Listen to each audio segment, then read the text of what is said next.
Bab 2504. Bisa tahan. Aku tak terkalahkan, kalian dapat melakukan apapun yang kalian inginkan. Ketika dia mendengar kata-kata Mileye, ekspresi lelaki tua itu berubah menjadi sangat jelek. Sombong. Terlalu sombong. Orang tua itu menatap Mileye, apakah kamu tahu apa yang kamu bicarakan? Di bawah, Mileye tersenyum sedikit, berbalik dan pergi, lalu menghilang di kejauhan dalam sekejap mata. Hilang. Orang tua itu mengerutkan kening sedikit dan ingin mengatakan sesuatu. Saat berikutnya, dia sepertinya merasakan sesuatu, pupilnya tiba-tiba menyusut. Dalam sekejap, seluruh tubuhnya menjadi ilusi. Pria tua itu memandang dengan ngeri pada Mileye yang muncul lagi di kejauhan dan dengan gemetar berkata, "Apa yang kamu lakukan padaku?" Mileye memandang lelaki tua itu dan tidak berbicara. Tebasan masa lalu. Baru saja, dia memenggal kepala lawan di masa depan. Dan ketika dia menggunakan tebasan masa depan untuk pertama kalinya, dia menemukan salah satu kerugian terbesar dan keuntungan terbesar. Apa kerugiannya? Artinya, tebasan masa depan tidak bisa digunakan oleh orang yang jauh lebih kuat dari kamu, karena kamu tidak bisa membunuh lawan sekarang, kamu juga tidak bisa membunuh lawan dalam waktu dekat. Dengan kekuatannya saat ini, dia masih tidak bisa kembali ke masa lalu terlalu lama. Jika tidak, dia bisa kembali ke masa sekarang puluhan ribu tahun yang lalu. Paling banyak dia bisa kembali ke sebulan yang lalu. Tubuhnya akan tidak dapat mendukungnya di masa depan. Dan 1 bulan sebenarnya tidak terlalu berguna, karena jika kamu tidak bisa mengalahkan lawan sekarang, kamu mungkin tidak bisa mengalahkan lawan sebulan yang lalu. Tentu saja, keuntungannya adalah kejutan. Ini bahkan lebih misterius daripada tebasan masa depan, di mana pihak lain tidak dapat memprediksinya sama sekali. Selain itu, dia juga menemukan hal yang paling menakutkan, yaitu saat bertarung dengan orang lain, dia bisa kembali ke masa lalu dan diri yang kembali ke masa lalu tahu bagaimana langkah lawan selanjutnya akan dilakukan. Ini seperti bersikap curang. Tidak hanya itu, dia juga menemukan bahwa ketika dia pergi untuk membunuh pihak lain di dunia, pihak lain benar-benar bingung, karena ada juga dia di masa lalu, sehingga pihak lain tidak memiliki pertahanan terhadap dia di masa depan. Dengan kata lain, dia dapat membuat dirinya yang sekarang bekerja sama dengan dirinya yang dulu. 2 orang bekerja sama. Namun, kamu harus mendiskusikannya terlebih dahulu dengan diri kamu di masa depan. Misalnya saat ini, dia dapat memastikan bahwa dia akan bergerak dalam 1/4 jam. Pada saat ini, dia dapat segera bergerak dalam 1/4 jam. Setelah membaca ini, Mileye perlahan menutup matanya. Dia tiba-tiba menusuk dengan pedang dan seberkas cahaya pedang tiba-tiba menembus alis lelaki tua itu di kejauhan. Hampir di pada saat yang sama, cahaya pedang lain yang datang entah dari mana langsung menusuk kening orang tua itu. Pria tua itu memiliki 2 cahaya pedang di antara kedua alisnya. Melihat adegan ini, Mileye tiba-tiba menjadi bersemangat. Benar-benar bisa. Dirinya bekerja sama dengan baik dengan dirinya sendiri di masa depan. Pada saat ini, tubuh Mileye tiba-tiba menjadi ilusi. Melihat adegan ini, wajah Mileye berubah drastis. Sial, aturan hukum waktu ingin menghapus dirinya sendiri. Mileye buru-buru mendesak kata yang diberikan kepadanya oleh penguasa waktu dan ketika 2 kata itu didesak, tubuhnya secara bertahap mulai kembali normal. Mileye menarik napas lega. Tampaknya perilaku seperti ini sangat bertentangan dengan langit, sehingga aturan hukum waktu tidak mengizinkan hal semacam ini terjadi. Untungnya, penguasa waktu membukakan pintu belakang untuknya dan untungnya, dia memiliki pedang biru gaib. Kalau tidak, dia tidak bisa melakukan ini sama sekali. Harus diakui Mileye sedang bersemangat saat ini. Jalan pintas ini jauh, berkali-kali lebih menakutkan daripada tebasan masa depan. Selama dia tidak bertemu dengan master yang terlalu kuat, dia hampir tak terkalahkan. Pada saat ini, lelaki tua itu gemetar di kejauhan. Bagaimana cara kamu melakukannya? Mileye melirik lelaki tua itu, ingin tahu. Orang tua itu mengangguk, iya. Mileye menyeringai, aku tidak akan memberitahumu. Orang tua itu menyemburkan seteguk darah tua dan mati mendadak di tempat. Setelah lelaki tua itu meninggal, Mileye perlahan menutup matanya. Pada saat ini, dia tiba-tiba menemukan betapa menakutkannya cara waktu ini. Begitu seseorang menguasai cara waktu ini, itu benar-benar terlalu menantang surga. Menarik pikirannya, Mileye kembali ke menara kecil, kemudian dia mengeluarkan kitab abadi.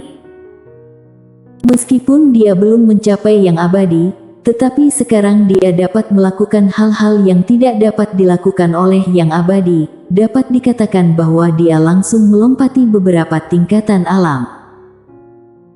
Sekarang dia sebenarnya tidak perlu berlatih tingkatan alam, bahkan dia tidak dianggap sebagai berlatih tingkatan alam.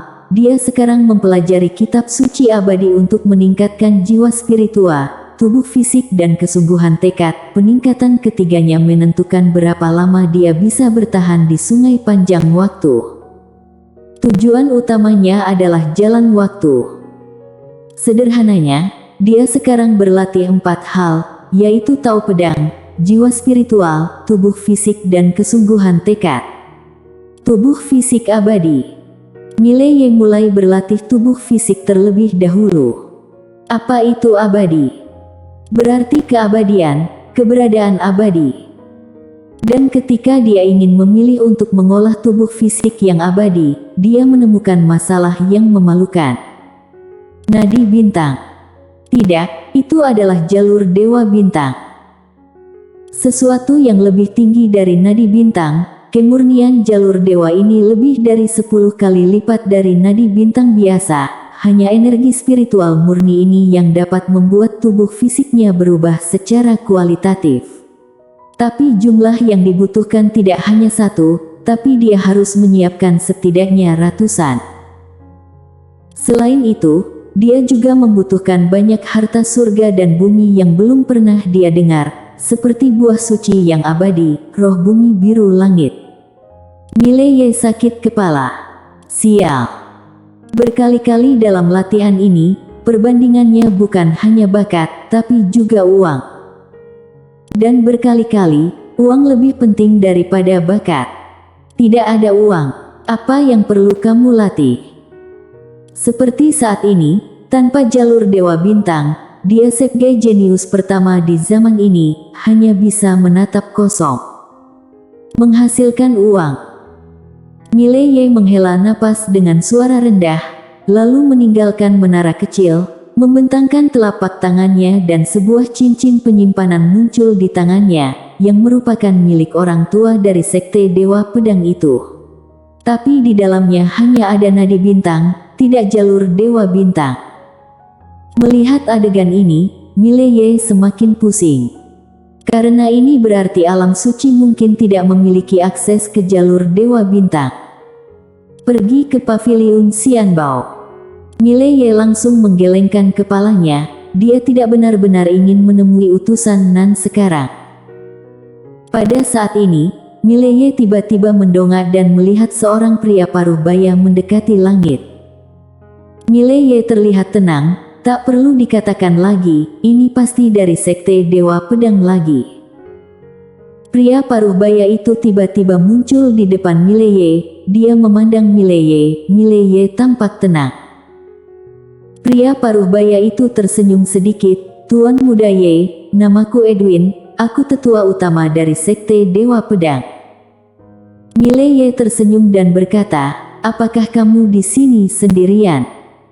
Pria paruh baya itu mengangguk, Tuan Muda Ye jangan khawatir, aku hanya sendirian. Mileye tiba-tiba menyela pria paruh baya itu, "Kamu salah paham denganku.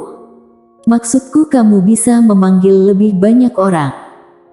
Mendengar ini, senyum di wajah pria paruh baya itu menghilang seketika. Dia menatap Mileye, yang terlihat sangat tenang. Pada saat ini, hati pria paruh baya itu tiba-tiba tenggelam. Mileye tersenyum dan berkata, "Tuan, kamu dapat memanggil seseorang sekarang." Edwin ragu-ragu sejenak, lalu berkata, "Tuan Muda Ye, kali ini aku datang untuk berbicara." "Berbicara?" Mileye sedikit mengernyit, "Apa yang ingin kamu bicarakan?" "Sebaiknya tidak perlu. Aku yang membunuh Sekte Xiandao yang berafiliasi denganmu terlebih dahulu, kemudian aku membunuh Sekte Dewa Pedang. Perbuatan aku ini jelas tidak menganggap Sekte Dewa Pedang. Apakah kalian bisa menerimanya? Jangan tahan, cepat panggil seseorang untuk memukul aku. Semakin banyak semakin baik, apalagi bisa memanggil leluhur." Mendengar ini, pria paruh baya itu tercengang. "Apa-apaan ini?" Ekspresi Mileye menjadi dingin. "Apakah kamu yakin tidak akan memanggil seseorang?" Edwin buru-buru berkata, "Tuan Muda Ye, kedatangan aku ke sini hanya untuk berbicara. Kita semua adalah orang terpelajar, bagaimana kita bisa melakukan hal-hal kasar seperti itu?" Mileye berkata dengan suara yang dalam, "Aku membantai Sekte Xiandao."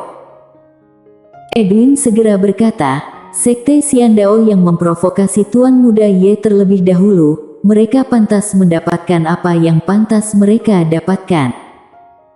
Mileye berkata lagi, "Aku membunuh 2 master dari Sekte Dewa Pedangmu." Edwin tiba-tiba berkata, "Itu adalah kompetisi.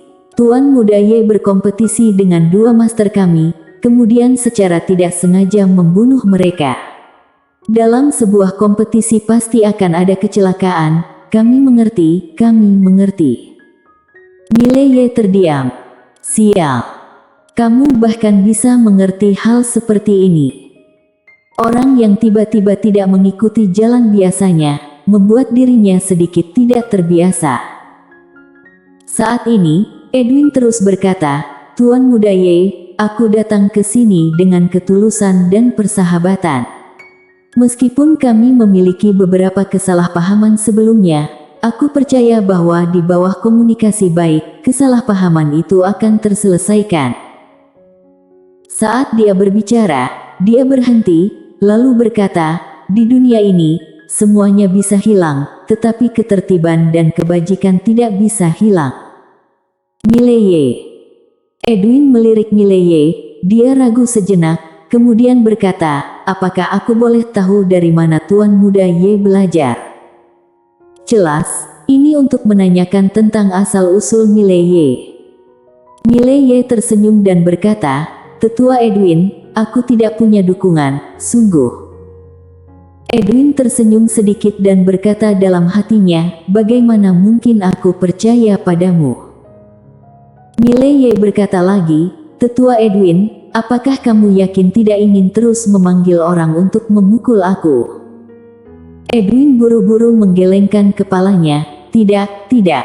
Tuan Muda Ye, sudah aku katakan bahwa kedatangan aku kali ini untuk menjelaskan kesalahpahaman." Mileye berpikir sejenak, lalu berkata, "Apakah kamu memiliki jalur Dewa Bintang?" Mendengar ini, mata Edwin tiba-tiba menyusut. "Tuan Muda Ye, kamu tahu tentang jalur Dewa Bintang?" Jalur Dewa Bintang.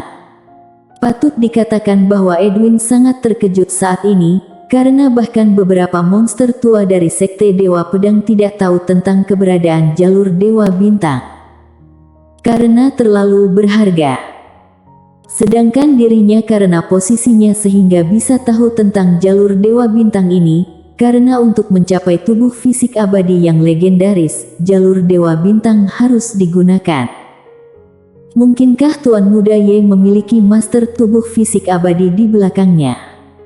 Memikirkan hal ini, Edwin berkeringat dingin. Mileye tiba-tiba bertanya lagi, "Tuan Muda Xiao, apakah kamu punya?" Edwin memandang Mileye, ragu-ragu, lalu berkata, tidak. Tidak. Mileye berpikir sejenak, lalu berkata, kalau begitu, apakah kamu tahu di mana itu? Aku akan merebut beberapa. Oh tidak, aku akan meminjam beberapa. Ekspresi Edwin membeku. Bersambung.